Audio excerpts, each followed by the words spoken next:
A mí me parece que la Argentina tiene que repensar su estructura en materia alimentaria. Tiene que repensar su estructura en el tema de comercialización de cereales.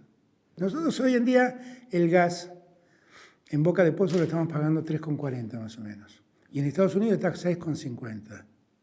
Y eso es en gran medida producto de que esté YPF en manos del Estado. Entonces, tener una empresa testigo que te ordene el Estado no es una cosa menor. No es que YPF pueda hacer cualquier cosa, porque YPF también tiene que aumentar las naftas y el gasoil, porque en el mundo ese tema está estallando. Ahora, yo creo que nosotros en materia alimenticia tenemos que hacer algo que nos permita tener como herramientas testigos, como empresas testigos, que nos permitan ir de algún modo ordenando estas cosas, interviniendo para ordenar estas cosas. No se trata ni de la Junta Nacional de Granos, se trata de buscar nuevas herramientas. En su momento, cuando fue de Vicentín, lo intenté. El escenario que planteaba Vicentín en ese momento, me dijo, lo descarto, porque en este escenario yo le hago un favor a los acreedores, no le hago un favor a la Argentina. En el escenario actual, donde la Corte Suprema de Justicia ha intervenido y demás, y se da la posibilidad de un crackdown, yo dije, bueno, en este escenario estudiémoslo. Porque es posible. Porque algo así es posible. Lo que no es posible es esta lógica de expropiemos empresas de cualquier modo, porque después se pagan lo que no corresponde. Y yo no quiero hacer eso.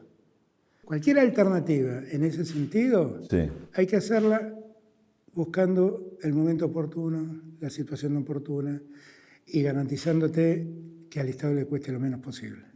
O sea que lo de Vicentín, ¿ves posible avanzar en eso ahora? Bueno, es que a partir del fallo que ha dictado la Corte Suprema de la provincia de Santa Fe, me parece que se abre un nuevo escenario en el crackdown y el Estado Nacional, a través de la deuda que tiene el Banco Nación, es un acreedor privilegiado, puede ser determinante de la quiebra o de la continuidad. Sí. Ahora, si somos garantes de la continuidad, entonces pondremos las condiciones para que cueste lo menos posible. O sea, hay una decisión para por lo menos analizar esa alternativa. Yo la verdad la tuve el primer día y lo que me di cuenta después que me metí con mucha interferencia del juez que en ese momento intervenía, sí, era que podía meter a los argentinos a pagar una deuda cuantiosa de miles de millones de dólares que no era razonable, simplemente no era razonable. Por eso retrocedí. Ahora, retrocedí de la estatización, pero seguimos trabajando sobre el crackdown. Y ahora hay un escenario donde tal vez podamos hacer algo. No digo que esté seguro, pero sí tenemos un escenario más favorable que aquel. Nosotros este año tomamos 2 o 3 medidas muy claras de redistribución. Aumentamos la tarjeta alimentaria. Dimos bonos a los sectores más postergados. Dimos bonos a jubilados y dejamos abiertas las paritarias para que los sueldos le ganen a la inflación. Todas estas son medidas redistributivas. Todas, absolutamente todas. Ahora, a esas sumamos una, que es el que inesperadamente tuvo una renta producto de una renta exagerada, inesperada, producto de la guerra, bueno, ese que haga su aporte. La verdad es que en el almuerzo de la Cumbre de las Américas, Biden planteó el problema. Biden en el discurso inaugural de la Cumbre de las Américas dio un discurso muy keynesiano, donde entre otras cosas dijo, acá no sé si se difundió mucho, pero entre otras cosas dijo, ya está probado que el derrame no existe. Y el Estado tiene que tomar otras medidas. Y yo quiero que las políticas que yo propongo a Estados Unidos, de ese tipo, las tenga toda América. Fue muy impactante escuchar eso de boca de un presidente. Exactamente. Y después, él en el almuerzo volvió a tocar el tema y yo le comenté que acababa de mandar la ley y la primer ministra de Barbados dijo que ella ya había sacado la ley. Es un tema de debate y la verdad es un problema de justicia distributiva. Y estuviste con Martínez en la semana. Eso, ¿cómo ven la discusión en el Congreso, en diputados? Porque se empieza a tratar esta semana, ¿no? El jueves, esa ley. Ahí hay que ver quién se para de cada lado. ¿Dónde se paran los que se preocupan en que... Porque ese dinero, ¿dónde va a ir? Ese dinero se va a coparticipar para que las provincias puedan desarrollarse mejor y ese dinero podrá usarse para ayudar a los que quedan más postergados o para emprendimientos de alimentos o de proyectos productivos en cada provincia. Ahora, ahí sabremos quiénes apuestan a eso y sabremos quiénes apuestan a la concentración de la riqueza. Y este es un punto que también, lo que encontrás que se desvía la discusión a otro plano y no sé, y pareciera porque que... te vienen con teorías raras, con teorías del derecho a la propiedad. Si no está en discusión el derecho a la propiedad, todos sabemos quién es el que gana. Y porque le dicen, gana y te sacan la plata. No, el problema no es que ganás y te sacan la plata, claro, no es que ganás y te sacan la plata. Es que ganaste lo que no esperabas ganar. Eso es lo que estamos diciendo. Si ganaste lo que no esperabas ganar, hacé tu aporte. Hay un tema, me parece, ahí medio pendiente. Es decir, ¿se entiende o no se entiende la importancia de tener más Estado interviniendo en este tipo de cosas? Porque me parece que para nosotros el punto clave, digamos, de diferenciación es este. Yo creo que a la gente le siembran un desánimo impresionante. Prédica que sale de medios y prédica que sale de los actores políticos, que es muy dañina, porque la Argentina tiene una gran oportunidad, tiene una gran oportunidad, tal vez un escenario como el que nunca tuvo. Ahora, tenés que levantar el ánimo de la gente, porque la gente no siente eso. Entonces, en verdad hay operadores que malamente lastiman al gobierno, operadores mediáticos que siembran desánimo. ¿Qué sé yo? Yo escuchar decir que el Congreso tiene que nombrar un jefe de gabinete porque ni el presidente ni el vicepresidente están en condiciones de gobernar, primero es ser un ignorante porque al jefe de gabinete lo nombra el Poder Ejecutivo. Y segundo, miren, no me gusta ser, no soy soberbio, pero no quisiera saber qué le hubiera pasado a la Argentina en manos de Macri.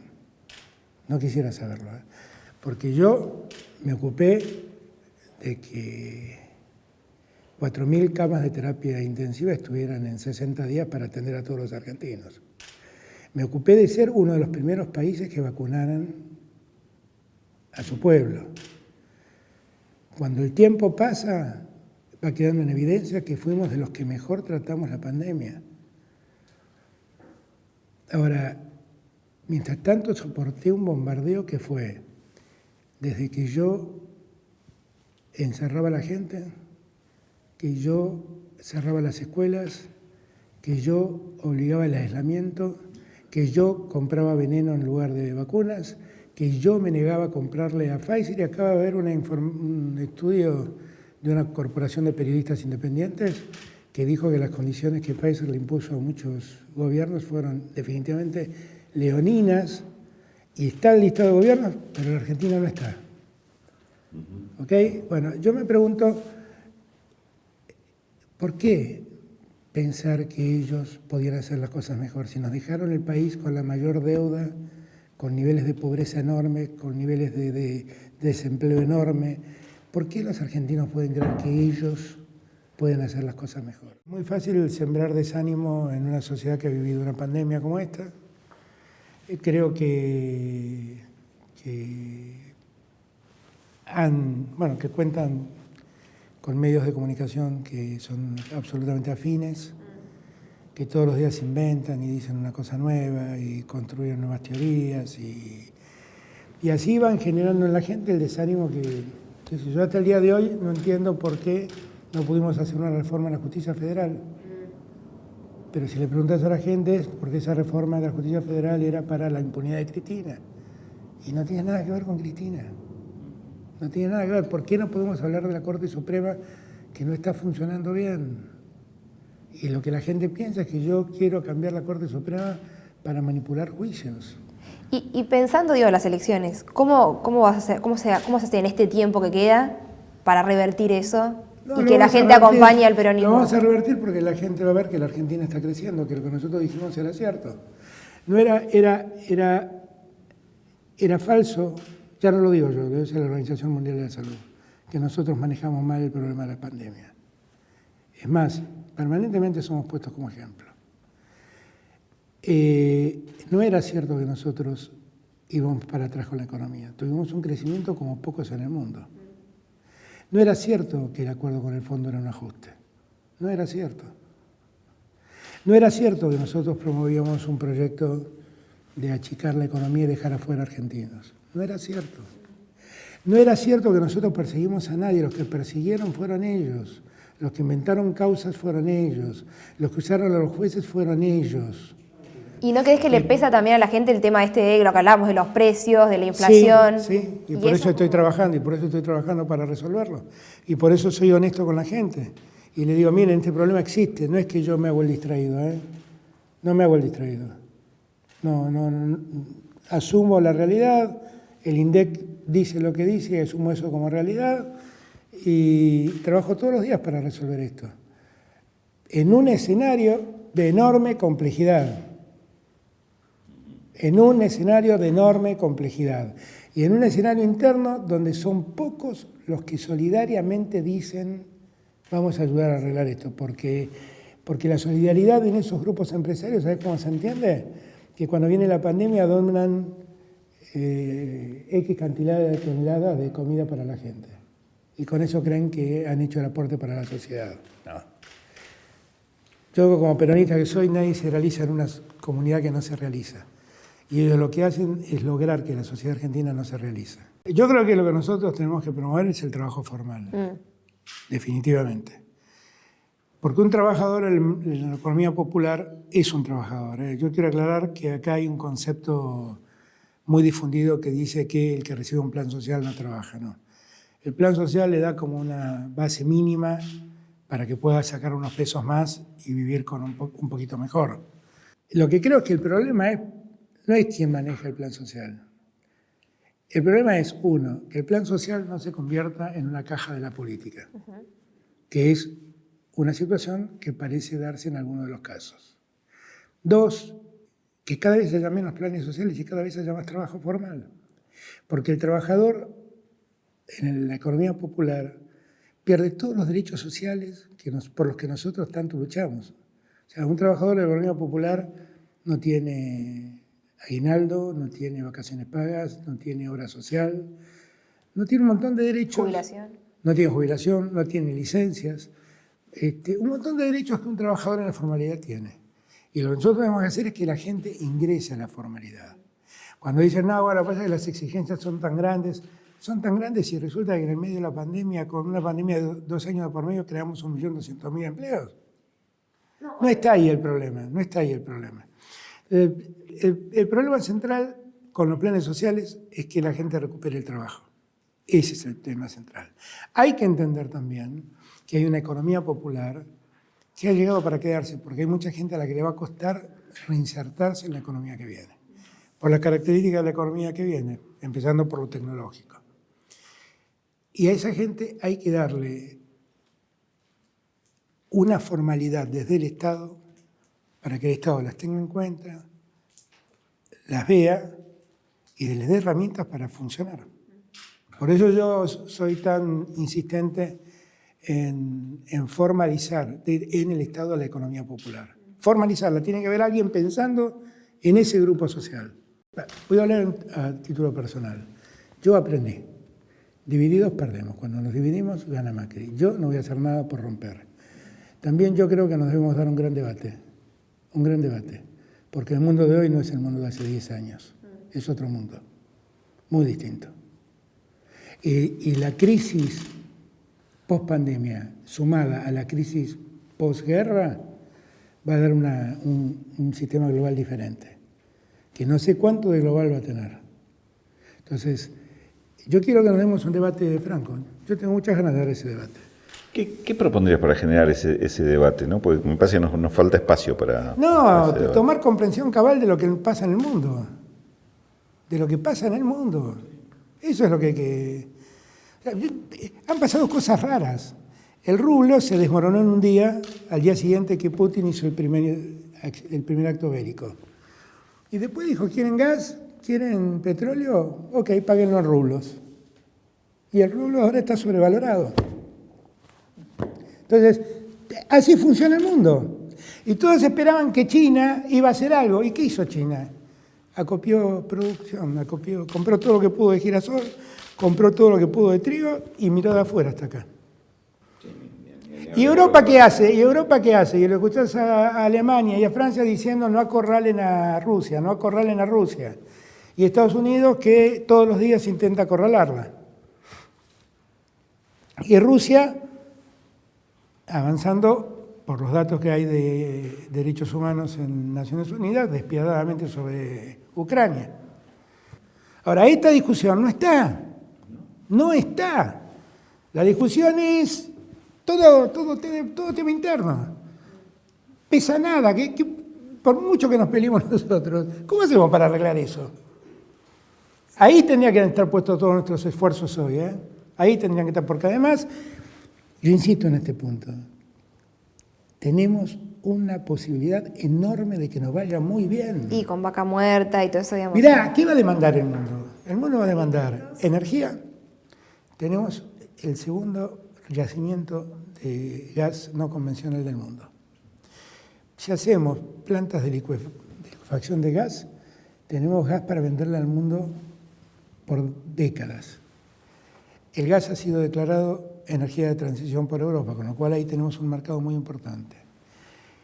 ¿Qué busca el mundo? Hidrógeno verde, lo tenemos. ¿Qué busca el mundo? Litio, segunda reserva del mundo de litio.